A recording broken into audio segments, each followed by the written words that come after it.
नमस्कार बंधुरा welcome to Babli रान्नाबान्ना। आजकेर रेसिपि सम्पूर्ण निरामिष छोटो आलुर दम बा नतून आलुर दम रुटी किंबा परोटार साथे खेते किन्तु भीषण सुंदर लागे। तो चलो आमी किभाबे रेसिपिटा बानाई सेटाई तोमादेर साथे शेयर करब। और এই শীতের সময় এই আলুর দমটা খেতে বেশি ভালো লাগে কারণ নতুন আলুটা এই সময় পাওয়া যায়।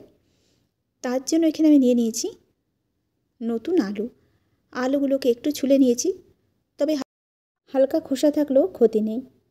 এবার প্রথমে আলুগুলোকে একটু সিদ্ধ করে নেব। তার জন্য এখানে প্রেসার কুকার নিয়ে নিয়েছি। প্রেসার কুকারের মধ্যে আলুগুলো দিয়ে দিলাম, তার সাথে দিয়ে দিলাম আমি 1 চামচ নুন। নুন দিয়ে আলুটা সিদ্ধ করলে আলুর ভিতরে নুনটা ঢুকবে।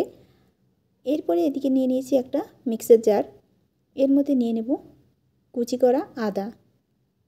যেহেতু নিরামিষ রান্না করব তাই এখানে গ্রেভিটা টমেটো দিয়েই হবে, তো সেই কারণে এখানে আমি 3টা বড় টমেটো নিয়ে নিয়েছি। এবার আদা টমেটোটাকে আমি একটু পেস্ট করে নেব। এই যেখানে টমেটো আদা পেস্ট হয়ে গেছে। আরেকদিকে গ্যাসের চুলায় আমি কড়াই বসিয়ে দিয়েছি। কড়াইয়ের মধ্যে দিয়ে দেবো আমি সর্ষের তেল।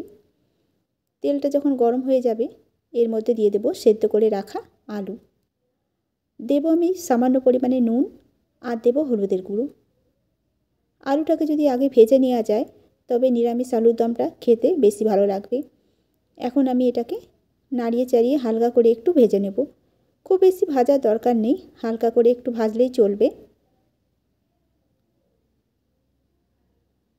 কিছুক্ষণ এইভাবে নাড়াচাড়া করার পর আলুটা যখন ভাজা হয়ে যাবে, এই যে দেখো আলুটা কিন্তু হালকা করে ভাজা হয়ে গেছে। এখন আলুটাকে আমি নামিয়ে রেখে দেব। কড়াইয়ের মধ্যে দিয়ে দেব আমি আরও একটু সর্ষের তেল। পুরো রান্নাটাই আমি সর্ষের তেলেই বানাবো। ফোড়নের জন্য এখানে দিয়ে দিলাম 2টো শুকনো লঙ্কা আর দেব 2টো তেজপাতা। সঙ্গে দেব এখানে ছোটো চামচের হাফ চামচ গোটা জিরে। ফোড়নটাকে 1 মিনিট ধরে ভেজে নেব। যখন ফোড়ন দিয়ে সুন্দর একটা গন্ধ বেরোবে তখন এর মধ্যে দিয়ে দেব সামান্য পরিমাণে একটু নুন, আর তারপরে দিয়ে দিলাম এখানে ঝাল লঙ্কার গুঁড়ো আর কাশ্মীরি লঙ্কার গুঁড়ো মিশিয়ে 1 চামচ, বড় চামচের 1 চামচ। এরপর দিয়ে দেব এর মধ্যে আগে থেকে মশলাটা যেটা বানিয়ে রেখেছিলাম টমেটো আর আদার, সেই মশলাটা একে একে সমস্ত মশলা দিয়ে দেব। জিরের গুঁড়ো, ধনের গুঁড়ো দিয়ে দিলাম আমি হলুদের গুঁড়ো। এখন মশলাটাকে ভালো মতো কষিয়ে নিতে হবে যতক্ষণ না অবধি মশলা থেকে তেল ছেড়ে আসছে আর মশলার কাঁচা গন্ধ যাচ্ছে, ততক্ষণ অবধি আমি মশলাটাকে কষিয়ে নেব। মশলাটা এখন মোটামুটি কষা হয়ে গেছে। এরপর দিয়ে দেবো এর মধ্যে মটরশুঁটি। মটরশুঁটিগুলো ধুয়ে দিয়ে দিলাম। মটরশুঁটি দেওয়ার পরও 1 মিনিট আমি মশলার সাথে মটরশুঁটিটা ভালো করে একটু কষিয়ে নেব। এখন ভালো মতো কষিয়ে নেব।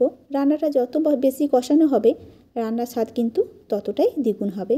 এরপর দিয়ে দিলাম এখানে ভেজে রাখা আলুগুলো। মশলা কিন্তু ভালো মতো কষানো হয়ে গেছে।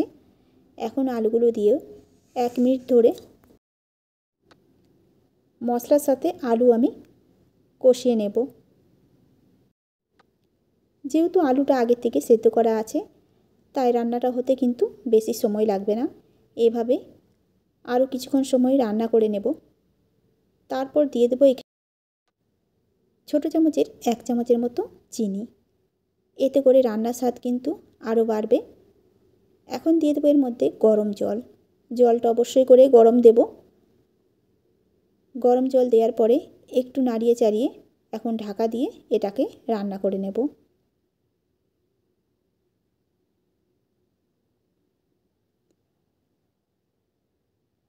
কিছুক্ষণ পরে ঢাকনাটাকে খুলে নিলাম। ঝোলটা অনেকটাই শুকিয়ে এসছে। এবার দিয়ে দেবো এর মধ্যে ঘি আর গরম মশলার গুঁড়ো। ঘি গরম মশলার গুঁড়ো দিয়ে সামান্য নাড়াচাড়া করে গ্যাসটাকে বন্ধ করে দেব।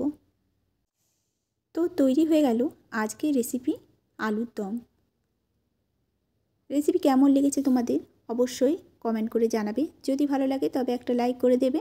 আর যারা এখনও আমার চ্যানেলটিকে সাবস্ক্রাইব করনি তাদের কাছে অনুরোধ রইল চ্যানেলটিকে সাবস্ক্রাইব করে পাশে থাকা বেল আইকনটি প্রেস করে দেবে, যাতে ভিডিও ছাড়া মাত্র সবার থেকে প্রথমে তোমাদের কাছে নোটিফিকেশান পৌঁছে যায়।